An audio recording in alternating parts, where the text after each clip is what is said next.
Salve galera, tudo bem com vocês? Hoje eu vou reagir a um vídeo que apareceu no feed da minha rede social, falando sobre coisas que têm a ver com língua portuguesa, então eu vou reagir a este vídeo. Veja bem, vou falar do ponto de vista estritamente técnico sobre esse assunto, tá? Ponto de vista estritamente técnico. Então você aí já vai deixando o like, já vai deixando a sua inscrição e acompanha comigo para você sacar a respeito do que é que eu vou falar aqui. Eu vou fazer a transição, eu vou soltar e eu vou comentando a partir do que eu vir aqui. Beleza? Então vamos começar. Você sabia que dá para se comunicar de uma forma mais inclusiva, mesmo sem utilizar a linguagem não binária? A língua portuguesa é estruturalmente binária, o que faz com que pessoas... Tá, olha só. Vamos começar ali pela informação que ele falou, que a língua portuguesa é tradicionalmente binária. Isso é um erro conceitual. Tá? O português não é tradicionalmente binário. Na verdade, uma pequena parcela das palavras da língua portuguesa fazem flexão. O que é fazer flexão? É você mexer na palavra. Então, por exemplo, passar de um masculino para um feminino, e é só o que dá para fazer, né? Mesmo porque o masculino no português é a forma neutra. Ah, Pablo, mas por quê? Calma, eu já vou explicar isso para você entender o porquê que a forma é neutra. Fica de boa, a hora que chegar o momento eu vou explicar. Mas não, o português não é uma língua tradicionalmente binária. Acontece que, na forma como se ensina tradicionalmente, algumas pessoas, por um recurso didático, talvez pensem que a língua seja binária, mas não é, certo? Não é. Por exemplo, eu vou pegar aqui um item qualquer. Isso aqui, ó, tampa. Tá? Tampa de garrafa. Qual é o masculino de tampa? Você vai achar um masculino para isso? Garrafa. Tá aqui. Qual é o masculino de garrafa? Você vai encontrar o masculino para isso? Não. Por quê? Porque a língua portuguesa não é binária, essencialmente, certo? Existem palavras que possuem flexão de gênero. A maior parte não possui, certo? É por isso que lá na escola o professor dá uma aulinha para você de morfologia em que ele fala o que são substantivos e adjetivos, enfim, e daí ele fala quando ocorre a chamada flexão de gênero. É estruturalmente binária, o que faz com que pessoas não binárias, tipo eu, muitas vezes não tenham os recursos linguísticos para dizerem de si e das suas...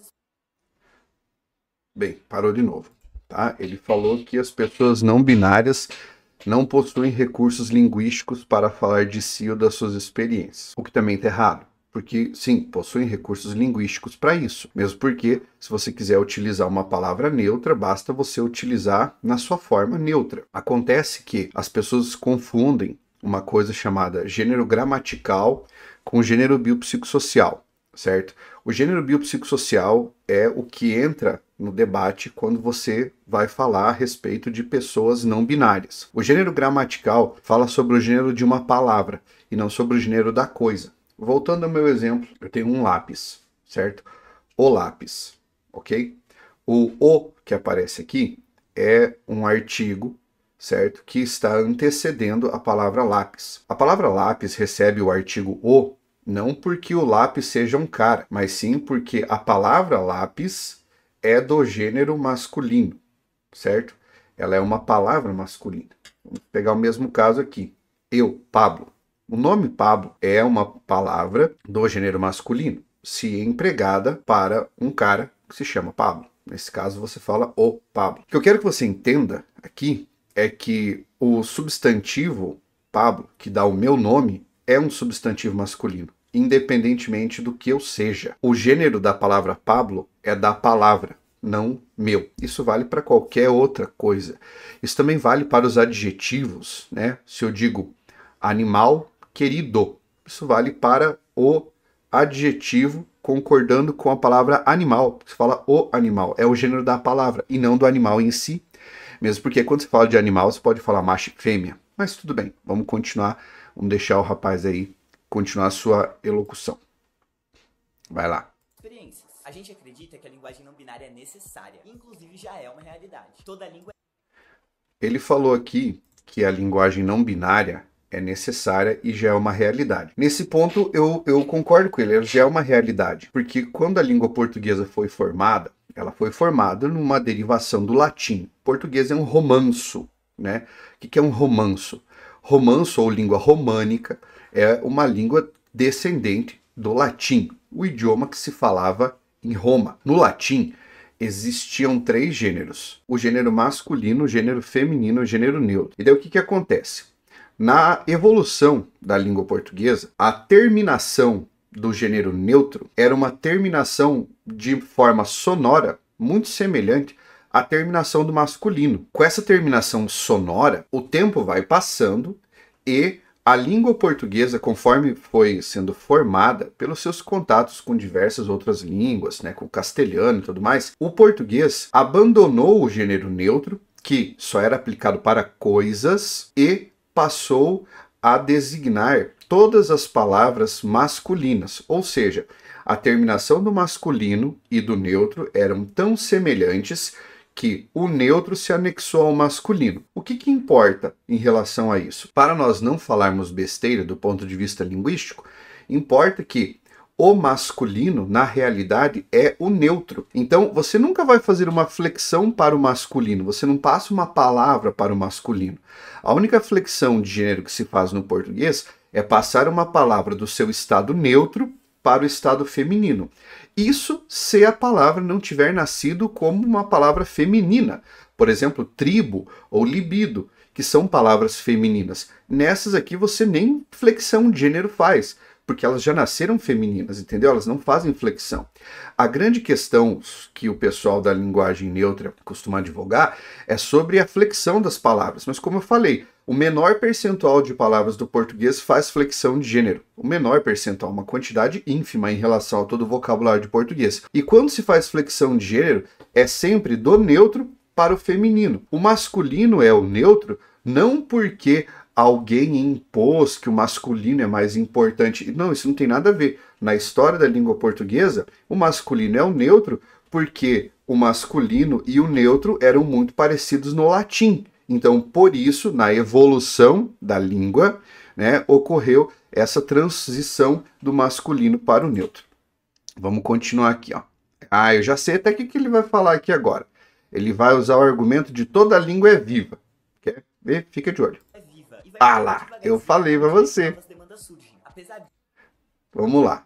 Eu queria comentar sobre essa história do toda língua é viva e vai mudando, tá? Realmente, toda língua que é falada é uma língua viva, porque a competência do falante determina o rumo para onde a língua vai. Competência é um conceito científico da linguística, tá? A competência é performance. Uma hora você pode pesquisar sobre isso. O que eu quero que você entenda é o seguinte: a língua é viva, mas ela não é um Pokémon. Ela não evolui assim, igual um Pokémon, que de repente o Pikachu se transforma no Raichu. E ela também não evolui pela vontade das pessoas. Ela evolui pela forma como as pessoas falam naturalmente e não artificialmente. Como assim, Pablo? Vou te dar um exemplo de mudança artificial e mudança natural. O exemplo que todo mundo cita quando está falando sobre a língua, essa forma neutra, né? O pessoal que fala sobre isso é o da palavra você, que no início, né, era um pronome, vossa mercê, depois se transformou em vos mecê, você mecê, virou você. Na internet existe o VC e tudo mais. Essa transição, esses metaplasmos, né, esse é o termo correto para falar sobre isso, esses metaplasmos, eles não aconteceram porque alguém falou assim: a partir de agora falar vossa mercê tá errado, ou é ofensivo para alguém, então é vossa mercefóbico, né, ou vocefóbico. Não foi por isso.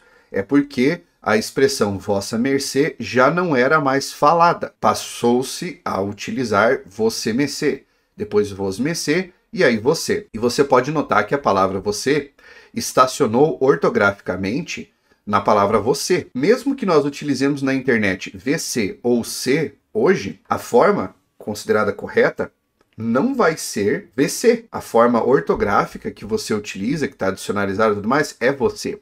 Inclusive, os termos que as pessoas utilizam ainda, né, o termo é você, mesmo que nós tenhamos o VC há décadas, certo? Ninguém fala VC, nós falamos você. Então, esse é um exemplo de transformação natural, um exemplo de transformação artificial.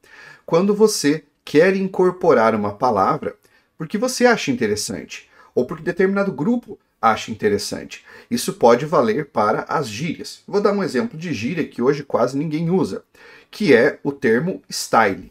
Né? Quando eu era jovem, bem jovem, tudo que nós achávamos legal, nós falávamos, isso é muito style.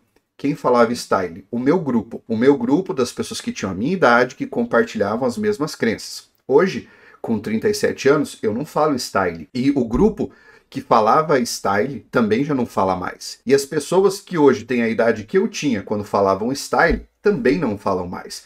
Porque essa ideia foi abandonada. E ela foi abandonada por quê? Porque ela é artificial. Na biolinguística evolutiva, nós estudamos que todas as mudanças artificiais tendem a desaparecer ou ficarem restritas a pequenos grupos. Então, usar o argumento de que a língua é viva para legitimar uma alteração artificial não faz sentido e não se sustenta. Vamos deixar o rapaz continuar. Disso, é possível sim se comunicar de uma forma mais inclusiva, utilizando essa dita norma culta da... Parou. Eu gosto muito de quando a pessoa fala norma culta, entre aspas, porque quando ela fala entre aspas, significa provavelmente que ela não concorda com isso, né? Que ela acha que não existe uma norma culta. Geralmente você vê isso em alunos de primeiro ano do curso de letras, quando a galera fica deslumbrada com a sociolinguística e começa a criticar a norma culta e fala que ela não serve para nada e blá blá blá. Normal isso, tá? Mas vamos ver quais são os exemplos que essa criatura dá para falar a respeito de norma culta e como é que ele sugere que você vá utilizar o que seria uma linguagem não binária ou uma linguagem inclusiva para fazer referência às pessoas não binárias dentro da norma culta. Vejamos como é que isso funciona de acordo com a lição dele. Vamos lá. língua portuguesa. Primeiro de tudo, tem um monte de palavras... Tem um monte de palavras... e que são sem gênero. Ó, eu quero que você veja muito bem o que essa pessoa vai falar. Ele disse, tem um monte de palavras que a gente usa que são sem gênero. A primeira palavra que ele colocou aqui foi pessoa. Aqui, ó, pessoa. Já começa errando, né? Por quê? Porque pessoa tem gênero. É a pessoa. A pessoa. Tanto que se você for fazer uma concordância, você fala a pessoa querida, a pessoa animada, porque a palavra pessoa é um substantivo sobrecomum, tem apenas um gênero, e esse gênero é o gênero feminino. Então, pessoa é uma palavra que tem gênero, e o gênero é feminino. Vamos ver os outros exemplos. Pessoal, gente, turma, grupo, membro, cliente, líder, criança, estudante, colega, beleza, competente, ele jogou competente ali. Tá, vamos lá, competente não é um substantivo, é um adjetivo. Mas todas essas outras palavras que ele falou, sem exceção, todas têm gênero. Pessoa, a pessoa, cliente, o cliente, líder, o líder, todas essas palavras têm gênero. Porque as palavras têm o gênero gramatical. Essa é a maior prova de que esse pessoal não sabe a diferença entre gênero gramatical e gênero biopsicossocial e acham que é uma coisa só. E por essa razão, acabam dizendo que a língua precisa mudar porque eles não reconhecem uma fórmula neutra na língua. Mas se eles não reconhecem, o erro não é da língua. E o problema também não é da língua. O problema é de quem não reconhece. Porque na aula de morfologia, você tem essa aula. Você é informado sobre isso. Talvez agora seja o momento, então, de os professores de gramática falarem o seguinte. Existe o gênero gramatical, que é o gênero das palavras, e o gênero biopsicossocial, que é concernente às pessoas. E uma coisa não tem nada a ver com a outra, para você não ficar nessa discussão infundada, achando que o gênero da palavra é a mesma coisa que o gênero da pessoa. Mas vamos continuar aqui. Continuando. Já conhece, já utiliza no nosso dia a dia. Utilizar pessoa como auxiliar ou o próprio nome dessa pessoa. Por exemplo, ao invés de falar... Ele vai para um exemplo agora. Eu quero ver esse exemplo aqui. Porque ele está dizendo que você pode utilizar pessoa como auxiliar. Vamos lá. Você é muito querido ou querida? Ó, o problema dele ali é você é muito querido ou muito querida, né? Como eu já expliquei para você, o querido é neutro e querida é a flexão para o feminino. Mas ele quer que você troque por... A gente pode dizer, você é uma pessoa muito querida. Opa, parou. Deixa eu voltar aqui. Ele disse, você pode trocar por você é uma pessoa muito querida. Ué, mas espera lá. Quando você fala você é uma pessoa muito querida, você está usando flexão de gênero no uma e no querida. Você está usando o gênero feminino. Essa palavra tem gênero, certo? Então, você é uma pessoa muito querida. Uma e querida, o artigo uma e o adjetivo querida, estão flexionados. Eles estão no que ele chama de sistema binário ainda, tá? Então, esse exemplo aqui não funcionou. Vamos continuar. Muito querida, ou até mesmo uma pessoa muito querida. Eita. Vou voltar. Ele deu exemplo aqui de Muito querida, ou até mesmo Fabian é uma pessoa. Parou. Aí. Fabian é uma pessoa muito querida, tá? A mesma coisa. Exatamente a mesma coisa. Ou a concordância de uma querida, perdão, com pessoa. É o mesmo esquema. Mas vamos ver o que ele continua dizendo. Muito querida. Só que aí depende de com quem, né? Outra dica legal é evitar adjetivos Ó, evitar adjetivos generificados. Vamos ver o que ele fala sobre isso. Por exemplo, falar, Fabian está culpado. Fabian está culpado. Tá? Então vamos evitar o adjetivo nesse caso. Você pode dizer, Fabian está sentindo culpa. E aí, nesse caso, evita culpado para dizer está sentindo culpa. Só que aqui nós temos algumas implicações. Implicações semânticas e implicações da biolinguística evolutiva. Em primeiro lugar, quando eu falo Fabian está culpado, isso significa uma coisa. Fabian está sentindo culpa significa outra coisa. Como assim, Pablo? Bem, vamos pensar na linguagem objetiva, do dia a dia. Eu sou juiz, e aí eu digo que fulano de tal é culpado. Mas aí eu quero utilizar a linguagem inclusiva. Em vez de dizer que o réu é culpado, eu vou dizer que o réu sente culpa? E aí? Isso muda muita coisa, né? Porque dizer que ele é culpado significa que ele cometeu um crime ou que ele recebeu essa sentença.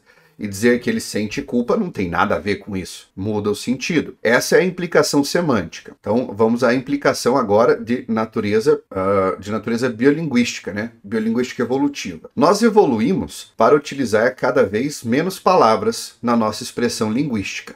A prova disso é você comparar um texto escrito em norma culta há 50 anos e um texto escrito em norma culta hoje, certo? Utilizamos menos palavras. Por essa razão, as palavras diminuem, elas se alteram, enfim.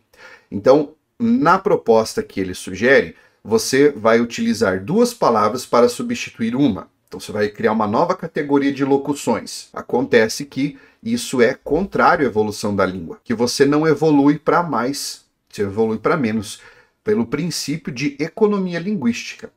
Vamos continuar aqui com a exposição dele. E para fechar, vale a pena pensar sobre o uso do X ou do arroba. Essa é muito... Ele falou que vale a pena pensar sobre o uso do X e do arroba nas palavras. Também não dá. Por quê? Porque quando você utiliza X ou arroba no lugar de uma vogal, que na maior parte das vezes é a vogal temática, não é uma desinência de gênero na palavra, quando você faz isso, você mata a sílaba. Uma das regras elementares de fonética do português é que para você formar uma sílaba você precisa de um som vocálico. Por exemplo, aluno, aluno, beleza? Esse O ali é uma vogal temática, não é uma desinência de gênero. Vamos continuar aqui. Quando você fala aluno, se você colocar arroba, arroba não tem som, certo? E X também não é som vocálico, então ficaria alunx, certo? Não dá para fazer separação silábica, a regra deveria mudar, nesse caso, regra de divisão silábica, não formaria sílaba, e com o arroba é impossível, porque ele não faz parte do nosso sistema alfabético. Ah, Pablo, mas você está inventando coisas para dificultar. Não estou inventando. A língua funciona assim. Encontre para mim qualquer sistema alfabético do mundo que utilize arroba. Você não vai conseguir colocar aqui.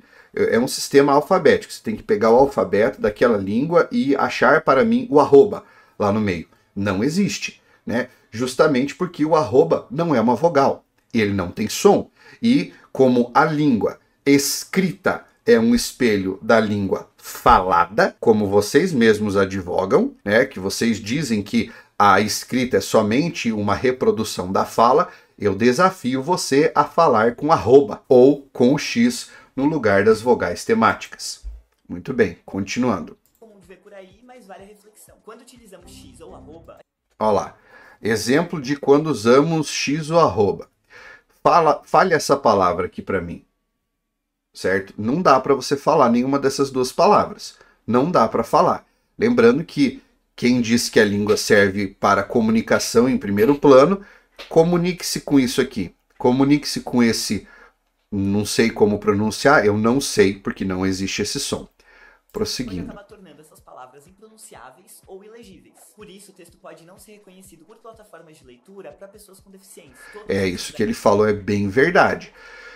Essas formas não podem ser utilizadas em plataformas de leitura para pessoas que precisam dessa leitura. A linguagem não binária é ser mais inclusiva, então não dá pra gente utilizar uma estratégia que deixa alguém de fora, né? Essas foram as diquinhas de hoje para uma comunicação mais gênero inclusiva. Faltou alguma? Comenta aqui pra somar com a gente. Beleza. Veja bem. Na minha opinião, a intenção ao gravar esse vídeo é muito boa, a intenção do rapaz. Foi uma intenção muito boa. Eu não posso chamar de rapaz porque ele é não binário. A intenção dessa pessoa foi muito boa. No entanto, mesmo com uma intenção boa, falou muitas coisas erradas. Por quê? Porque isso revela um desconhecimento sobre a língua. A segunda parte do vídeo é muito interessante, porque a própria pessoa reconhece a impossibilidade de usar X e arroba nas palavras. Você veja, que é uma proposta que já era extremamente defendida e caiu por terra pelos próprios defensores da linguagem inclusiva. Lembra quando eu falei do style? É o mesmo princípio. E o que eu quero dizer é, essas formas não são formas que se sustentam por serem formas artificiais. É o que nós vamos chamar de variação linguística diastrática. Isso vai ficar recluso a um determinado grupo e não vai receber adesão da sociedade, porque essas formas artificiais são contrárias à evolução natural da língua. A língua não evolui dessa maneira. Então, aqui fica essa reflexão. Espero que vocês tenham compreendido. Qualquer dúvida, deixa aí nos comentários, sem ficar xingando as pessoas, porque não é esse o objetivo do vídeo. Eu estou falando do ponto de vista técnico, então não quero que você xingue ninguém aqui.